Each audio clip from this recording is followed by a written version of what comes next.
குருவடி சரணம். யூடியூப் நண்பர்கள் அனைவருக்கும் அடியேனின் அன்பான வணக்கங்கள்.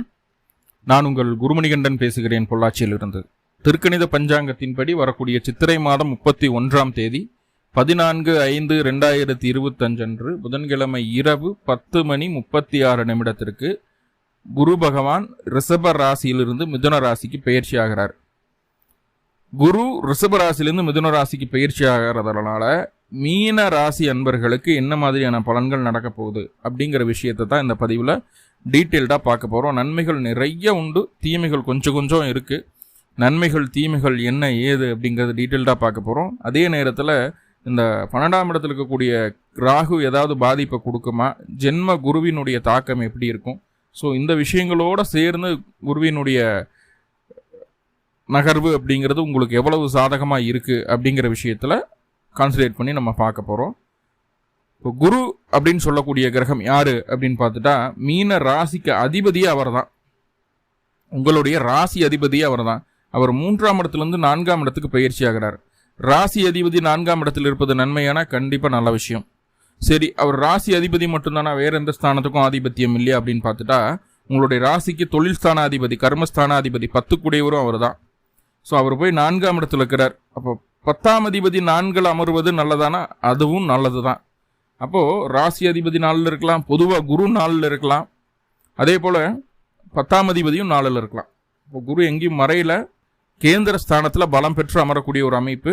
இது கேந்திராதிபத்திய தோஷம் அப்படி இப்படிங்கிறதெல்லாம் சொல்லுவாங்க. ஆனால் அது கோச்சாரத்தில் அதெல்லாம் தேவையில்லை. 4ஆம் இடத்துல குரு இருந்தால் நன்மையா தீமையா அப்படிங்கிறத முக்கியம். அப்போது இந்த 3 விஷயங்களில் பார்க்கும்போதுமே 3மே உங்களுக்கு சாதகமாக தான் இருக்குது. இப்போ நடக்கக்கூடிய குரு பயிற்சியானது ஜென்ம சனி, 12ஆம் இட ராகு இவர்களுடைய தாக்கத்தை குறைக்கிற மாதிரியான ஒரு அமைப்பில் தான் இருக்குமே தவிர இவங்களுடைய பாதிப்பை அதிகப்படுத்துகிற மாதிரியோ அல்லது இவங்க தரக்கூடிய பாதிப்பை சமாளிக்க முடியாத ஒரு சூழ்நிலையில் போய் உட்கார மாதிரியோ இல்லை. இப்போ முழுக்க முழுக்க சப்போர்ட்டிங் ரோலில் தான் குரு உங்களுக்கு இருக்கிறார். இது வரைக்கும் 3ஆம் இடத்துல இருந்தார். பலவிதமான பிரச்சனைகள், 10 கூடியர் 3க்கு போகவே கூடாது. என்னை கேட்டால் 3ஆம் இடம் வேலையே செய்யக்கூடாது. தொழில் கர்மஸ்தானத்துக்கு 3ஆம் இடம் வேலை செய்யவே கூடாது. அது ராசிக்கு 3ஆம் இடத்துல குரு இருக்கிறதோ அந்த அளவுக்கு எனக்கு ஒரு சுபமான பலனாக இல்லை. ஏன்னா ராசிக்குள்ளேயே ராகு இருந்தது. ராகுவுக்கு குருவினுடைய பார்வை இல்லை. ஆனால் ராகு குருவை கண்ட்ரோல் பண்ணிட்டு இருந்தார். ஸோ அப்படி இருக்கும்போது நிறைய ஸ்ட்ரகிள்ஸ் இருந்தது, இல்லைன்னு சொல்லலை. மீனம் நான் சொல்லித்தான் இது உங்களுக்கு புரியணுங்கிறது கிடையாது. அவ்வளவு ஏற்ற இறக்கங்களை பார்த்துட்டு வந்துட்டீங்க. ஆனால் இந்த காலகட்டம் ராகு உங்களுடைய ராசியிலேருந்து விலகிறாரு, அதே நேரத்தில் குருவும் ராசிக்கு 4ஆம் இடத்துக்கு போகிறாரு. அப்படிங்கிறது உங்களுக்கு பெரிய ரிலீஃபை கொடுக்கக்கூடிய ஒரு அமைப்பாக தான் இது இருக்குது, இல்லைன்னு சொல்ல முடியாது. ஸோ அப்படி 4ஆம் இடத்துல இருக்கக்கூடிய குரு என்னென்ன நன்மைகளை செய்ய போகிறாரு, என்ன நன்மைகள் உங்களுக்காக காத்துட்ருக்கு அப்படின்னு பார்த்துட்டா, முதல்ல 4ஆம் இடத்துல இருக்கக்கூடிய குரு, நீங்கள் பதவிக்காக முயற்சி பண்ணிட்டு இருக்கீங்க, உங்களுக்கு ஒரு பதவி உயர்வு தேவைப்படுது, ஒரு ப்ரொமோஷன் தேவைப்படுது அப்படின்ட்டு இருந்தால் இந்த காலகட்டம் கட்டாயம் அந்த பதவி உயர்வுக்கான எடுக்கக்கூடிய முயற்சிகள் சக்ஸஸ்ஃபுல்லான ரேட்டை கொடுத்துரும். கண்டிப்பாக ஒரு பதவி உயர்வு, ஒரு ப்ரொமோஷன் கிடைக்கும். சூப்பர்வைசராக இருந்தவங்க மேனேஜர் ஆகிறதுக்கும், மேனேஜராக இருந்தவங்க ஜென்ரல் மேனேஜர் ஆகிறதுக்கும் வாய்ப்புகளை நிறையா ஓப்பன் பண்ணி கொடுக்குது. என்னதான் ராசிக்குள்ள ராகு இருந்தாலும், ராசிக்குள்ள சனி இருந்தாலும் ஒர்க்லோட கொடுக்குமே தவிர பதவியை பறிக்காது. பதவி உண்டு, ஃபர்ஸ்ட் ஒன். அதே நேரத்தில் வசதியான ஒரு சூழ்நிலையில், இப்போது ஒரு வேலைக்கு போயிட்டு இருக்கீங்க சாமி அப்படின்னா, அங்கே நீங்கள் போகிறதுக்கு 2 வீலரோ காரோ ஏற்பாடு பண்ணுவாங்க. இல்லை அங்கேயே தங்குறதுக்கு உண்டான ஒரு வீடு, இந்த மாதிரி, இல்லைன்னா வீட்டுக்கு வாடகை அவங்க ரெண்டல் அவங்க கொடுப்பாங்க. ஸோ இந்த மாதிரி அலவன்ஸ் நிறைய கிடைக்கும். சுகமாக வாழ்கிறதுக்கு நீங்கள் தேவையான அலவன்ஸ் உங்கள் கம்பெனி செஞ்சு கொடுக்கும். சுயதொழில் பண்ணிட்டு இருக்கீங்கன்னா அதை நீங்களே உருவாக்கிறதுக்கு உண்டான ஒரு சூழ்நிலையை அந்த குரு ஏற்படுத்தி தருவார். வீட்டுக்கு தேவையான பொருட்கள், ஃப்ரிட்ஜு, வாஷிங் மிஷின், என்னென்ன தேவையோ நீங்கள் கம்ஃபர்டபுளாக இந்த காலகட்டத்தை கடந்து போகிறதுக்கு என்ன தேவையோ அதையெல்லாம் வாங்கிடுவீங்க. நல்ல வெயில் அடிக்கிறது சாமி, ஏசி வாங்கிக்கலாம், ஏர் கூலர் வாங்கிக்கலாம். என்ன வேணுமோ, வீட்டுக்கு என்னென்ன தேவையோ, என்னென்ன குறைகள் வீட்டில் இருந்ததோ அத்தனையும் நிவர்த்தி செய்யப்படும். ஸோ அந்த வேலையை முதல்ல குரு பகவான் செஞ்சிடறார். அதே நேரத்தில் தொழிலில் இது வரைக்கும் உங்களுக்கு நிறைய குளறுபடிகள் இருந்தது. 3ஆம் இடத்துல குரு இருக்கிற வரைக்கும் தொழில் நிறைய அடி தான், இல்லைன்னு சொல்லவே முடியாது. ரொம்ப ரொம்ப கஷ்டப்பட்டுட்டீங்க மீனம். இப்போது சுயதொழில் செய்யக்கூடிய நபர்களுமே முன்னேற்ற பாதைக்கு வர்றதுக்கு உண்டான வேலையை அந்த குரு செஞ்சிருவார். முன்னேற்ற பாதைக்கு வர்றதுக்குண்டான வேலையை கண்டிப்பாக செஞ்சுருவார், இல்லைன்னு சொல்லலை. அதே போல் வந்து தாயார் சம்மந்தப்பட்ட விஷயங்களை, தாயாருக்கு உடல்நல தொந்தரவுகள் இருந்திருக்கலாம், தாயாருக்கு கைகள் முட்டு வலிகளோ சொத்து பிரச்சனைகளோ, சில நபர்களுக்கு வந்து தாயாருக்கு ரொம்ப ரொம்ப ரொம்ப ரொம்ப ஒரு என்ன சொல்கிறது, ஏன்னா 7 கூடியர் 12ஆம் இடத்துல போய் உட்காரும்போது என்ன ஆகுதுன்னா, பெட் ரெஸ்ட் எடுக்கிற மாதிரியோ உயிர் பிரிந்துருமோ அப்படின்னு நம்மளே பயப்படுற அளவுக்கு தாயாருக்கு உடல் தொந்தரவுகளெல்லாம் கொடுத்துருக்கும் மீனத்துக்கு. ஏன்னா அவ்வளவு அடி தாயாருக்கு. அந்த விஷயங்கள் எல்லாம் நம்மளுக்கா நடந்தது அப்படின்னு நீங்கள் ஃபீல் பண்ணுற அளவுக்கு உங்களுக்கு அப்படியே ரெக்கவரை கொடுக்கும் இந்த குரு, 4ஆம் இடத்து குரு. ஸோ இதுக்கு முன்னாடி தாயாருக்கு எவ்வளவு கஷ்டங்கள் இருந்ததோ எல்லாமே தீரப்போகுது. ரொம்ப ஃப்ரீயாக போகிறாங்க, நிதானமாக போகிறாங்க, ஒரு தெளிவு கிடைக்க போகுது. அப்படி இருந்தும் அந்த கைகால் மூட்டு வலிகள் இருக்கத்தான் செய்யும், இல்லைன்னு சொல்ல. இருந்தாலும் பெரிய பாதிப்புகள் எதுவும் இல்லை, சமாளிக்கக்கூடிய அளவுக்கு எல்லாமே நம்ம கைக்குள்ளே தான் இருக்கும். பிரச்சனைகளோ நோயோ எதுவாக இருந்தாலும் நம்ம கைக்குள்ளே தான் இருக்கும் தாயாருக்கு அப்படின்னு சொல்லிடலாம். சரி, உங்களுக்கு எனக்கு எப்படி உடல் தொந்தரவுகள், உங்களுக்கு இதுவரைக்கும் இருந்து வந்த உடல் தொந்தரவுகள்னு சொல்ல மாட்டேன், பயம் தான் சொல்லுவேன். உங்களுக்கு என்னென்னா, அப்படி ஆகிடுமோ இப்படி ஆகிடுமோ, இது நடந்துருமோ அது நடந்துருமோ, அதுவோ இதுவோ அப்படின்னு சொல்லி போட்டு நம்ம மைண்டுக்குள்ளே பயங்கர கன்ஃபியூஷன். இதுக்கு முன்னாடி ஒரு 1.5-2 வருஷத்துக்கு முன்னாடி மீனம் இருந்த நிலைமை வேற, இப்போ இந்த 1.5-2 வருஷமாக இருக்கிற நிலைமை வேற. அப்படியே இந்த தோசையை திருப்பி போட்ட மாதிரி வாழ்க்கையை திருப்பி போட்டுருச்சு. கடந்த 2 வருஷ காலம் சனி 12ல் இருந்தார், குரு 3ல் இருந்தார், ராசிக்குள்ளேயே ராகு 7ஆம் இடத்துல இருக்கிறது, எல்லாம் உல்டாவாகிடுச்சு. இப்போ என்ன ஆகுதுன்னா, இதுக்கு முன்னாடி என்னென்னவெல்லாம் இழந்தீங்களோ, இந்த 2 வருஷமாக என்னென்னவெல்லாம் உங்களுக்கு நெகட்டிவாக நடந்ததோ அந்த விஷயங்களில் ஒவ்வொன்றா பாசிட்டிவிட்டி உங்களுக்கு வந்துக்கிட்டே இருக்க போகுது, ஒவ்வொன்றா பாசிட்டிவாக நடக்க ஆரம்பிக்க போகுது. ரொம்ப ஸ்மூத்தரான ஒரு சூழலில் நீங்கள் நகர போகிறீங்க. ஒரு பாசிட்டிவிட்டி கண்டிப்பாக உங்களுக்கு தென்படக்கூடிய ஒரு அமைப்பாக இருக்குது. இருக்கக்கூடிய பிரச்சனைகள் எல்லாமே படிப்படியாக தீர்றதுக்குண்டான வேலையை 4ஆம் இடத்துக்கு குரு செஞ்சிடும். சாமி, வண்டி வச்சுருப்போம், கடந்த காலகட்டங்களில் ஒரு 4 வீலரோ 2 வீலர் வச்சுருப்போம். 4 வீலர்னால் வீட்டுக்குள்ளேயே இருக்கும், வெளியே எடுத்து நிம்மதியாக வெளியில் போயிட்டு வர்றதுக்குண்டான ஒரு சூழ்நிலை உருவாகாது, ரொம்ப மனசை போட்டு உறுத்திக்கிட்டே இருக்கும். ரெண்டாவதா என்னன்னு பார்த்துட்டிங்கன்னா, 2 வீலர் வச்சுருப்போம், செலவு பண்ணவே முடியாது, ஒரு டயர் கூட மாற்ற முடியாது, அந்தளவுக்கு அலைச்சல் இருக்கும், ஒரு சூழ்நிலைகள் அந்த மாதிரி மாறி இருக்கும், பொருளாதார தட்டுப்பாடுகள் நிறைய இருந்திருக்கும். இப்போ அது எல்லாமே சரி செய்யப்படுது. வண்டி வாகனத்தை எவ்வளோ சுத்தமாக வச்சுக்கணுமோ அவ்வளோ சுத்தமாக வச்சுக்க போகிறீங்க. என்ன வேணுமோ வாங்கி போட போகிறீங்க. கார் இருந்தால் கார் எடுத்துகிட்டு வெளியூர் வெளிமாநிலம் போய் சுற்றிட்டு வரலாம், கொஞ்சம் சந்தோஷமாக இருந்துட்டு வரலாம், ஒரு நிம்மதியாக இருந்துட்டு வரலாம், கொஞ்சம் லாங் ட்ராவல் போகலாம் அப்படின்ற ஒரு எண்ணமெல்லாம் உருவாக போகுது. அதே நேரத்தில் உடல் ஆரோக்கியம் படிப்படியாக மேலேறுன்னு சொன்னேன். இந்த மாதிரி வண்டி வாகனம் இருந்ததுன்னா அதை வச்சுட்டு என்ஜாய் பண்ணுவோன்னு சொன்னேன். சில நபர்களுக்கு இல்லை, பல பேர்த்துக்கு வண்டி வாகனம் புதியதாக வாங்குவதற்குண்டான யோகமும் உண்டு.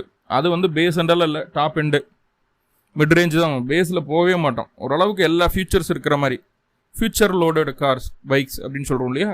ஸோ அந்த மாதிரி தான் மைண்டுக்குள்ளே போகும், அந்த மாதிரி தான் வாங்குவீங்க. ஆல்ரெடி கொஞ்சம் ஃபியூச்சர் கம்மியாக இருக்கக்கூடிய வாகனம் ஏதாவது வச்சுருந்தீங்கன்னா மாற்றிடுவீங்க அது சொல்லுது. அதே போல் இதற்கு முன்னாடி உறவுகள் உங்களை ரொம்ப வெறுத்துடுச்சு, நீங்களும் உறவுகளை ரொம்ப வெறுத்துக்கிட்டீங்க. ஆனால் இனி வரக்கூடிய காலகட்டங்கள் உறவுகள் உங்களுக்கு சாதகமாக இருக்கும். அதை நீங்கள் அக்செப்ட் பண்ணுறீங்களா பண்ணலையா அப்படிங்கிறது உங்கள் கையில். ஆனால் என்ன தெரியுங்களா, யாரெல்லாம் உங்களை கஷ்டப்படுத்துகிறாங்களோ அவங்ககிட்டயே நம்ம தேடி போகிற மாதிரியான ஒரு சூழ்நிலையை இது ஏற்படுத்துது. கஷ்டப்படுத்துறவங்களையெல்லாம் தேடி போகிறதுக்கு உண்டான ஒரு சூழ்நிலையை இது ஏற்படுத்துது அப்படிங்கிறத சொல்லுது. குழந்தைகளுக்கு கல்வி, அடிப்படை கல்வி, ஆரம்ப கல்வி, PhD வரைக்கும் யார் என்னென்ன பண்ணிட்டு இருக்கிறாங்க எல்லாத்துக்கும் சூப்பராக இருக்க போகுது. கல்வியில் காம்ப்ரமைஸே கிடையாது. நல்ல குழந்தைங்க படிக்க போது, நல்ல தேர்ச்சி வரப்போது, நல்ல மார்க்ஸ் வாங்க போது. அதே நேரத்தில் விளையாட்டு புத்தியும் அதிகமாக இருக்கும்.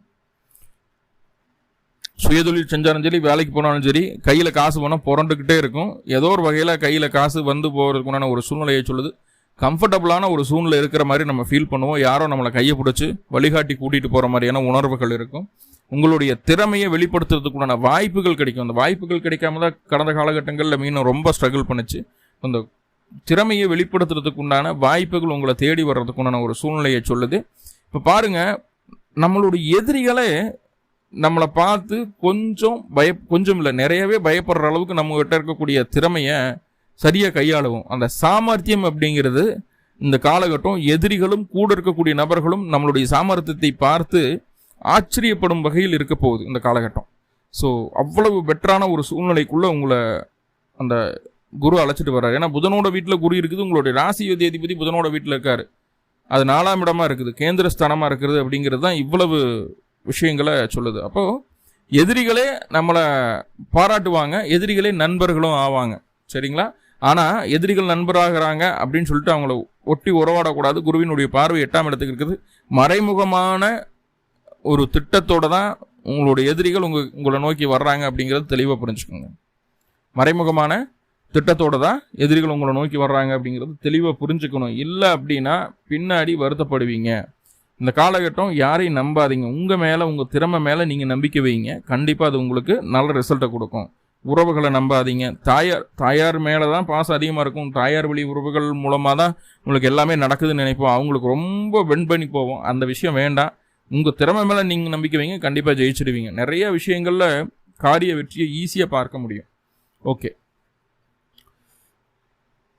அதே நேரத்தில் நான் வெளியில் ஒரு பணம் கொடுத்துருக்கேன், ஒரு 10 லட்ச ரூபா கொடுத்துருக்கேன். கடந்த ஒரு 7-8 மாதமாக நம்மளை போட்டு உருட்டிட்டாங்க. 7-8 வருஷம் ஆனாலும் பரவாயில்ல, வரவே மாட்டேது அப்படின்ட்டு இருந்தீங்கன்னா உங்களுக்கு ஒரு அற்புதமான காலகட்டம் இது. என்ன அப்படின்னா, அந்த குரு பெயர்ச்சி ஆன அடுத்த நாள் 15/5/2025 அன்னைக்கு சிம்பிளாக நான் சொல்கிறது கேளுங்க. சிம்பிளாக நீங்கள் எங்கே இருந்தாலும் சரி, பழனி மலை மேலே இருக்கக்கூடிய தெய்வம் கிடையாது, கீழே திரு ஆவினன்குடி பால தண்டாயுதபாணி அவரை மனசார தரிசனம் பண்ணுங்க. உங்களுக்கு என்ன பிடிக்கும், திருநீர் வாங்கி கொடுங்க. ஒரு 100 கிராம் 200 கிராம் 1 கிலோ 1/2 கிலோ திருநீர் வாங்கி கொடுங்க. திருநீர் வாங்கி கொடுத்து தெய்வத்துக்கு நல்லெண்ணெய் தீபம் போடுங்க, சிவரளி மாலை போடுங்க. போட்டு வழிபாடு பண்ணிட்டு வாங்க.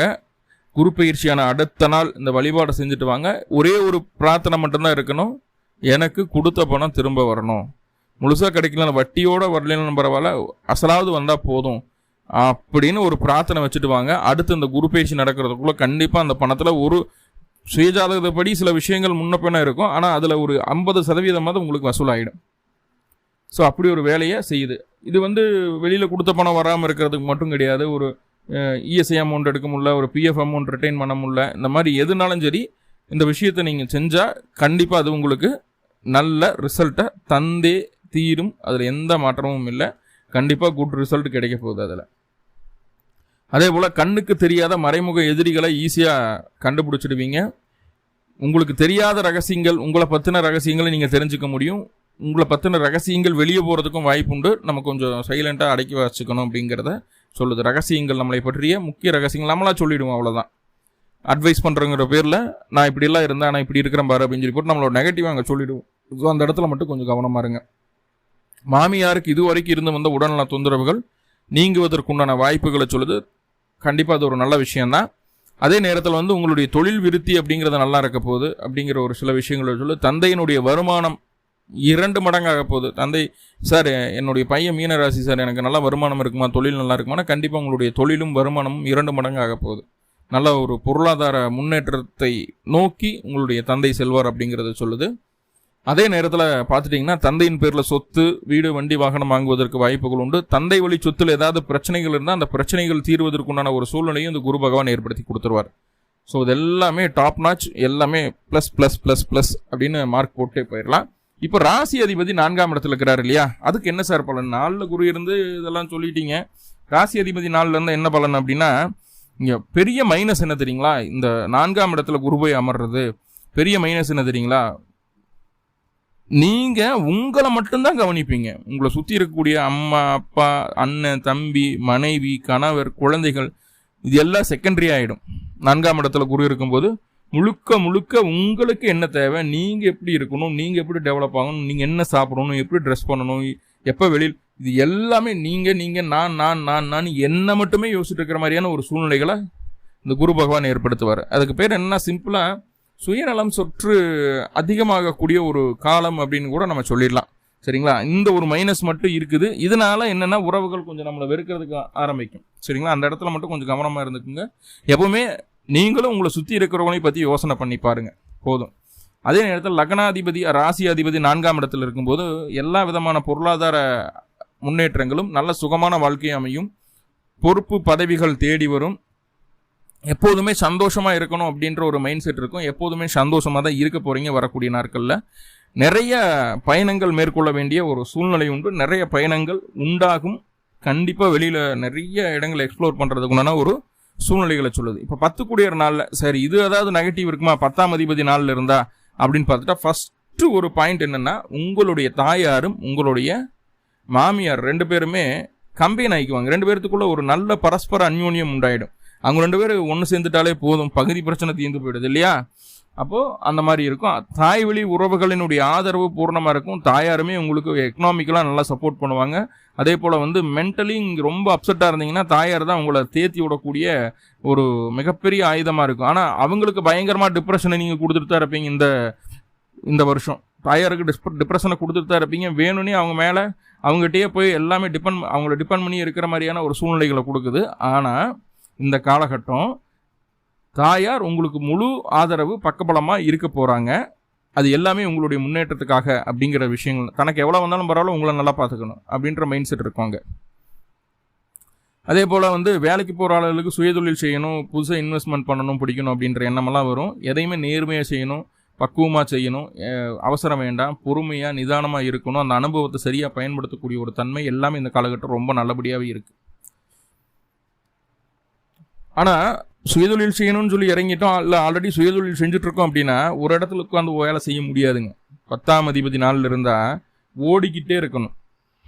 நம்ம என்னென்னா 10 நாள் இருந்ததுன்னா வீட்லேயே தொழில் செய்வாங்க அப்படிங்கிறதெல்லாம் இருக்குது. ஆனால் ஓடிக்கிட்டே இருக்கணும், ஒரு கடையில் உட்காந்து பண்ண முடியாது. அதுதான் உண்மை.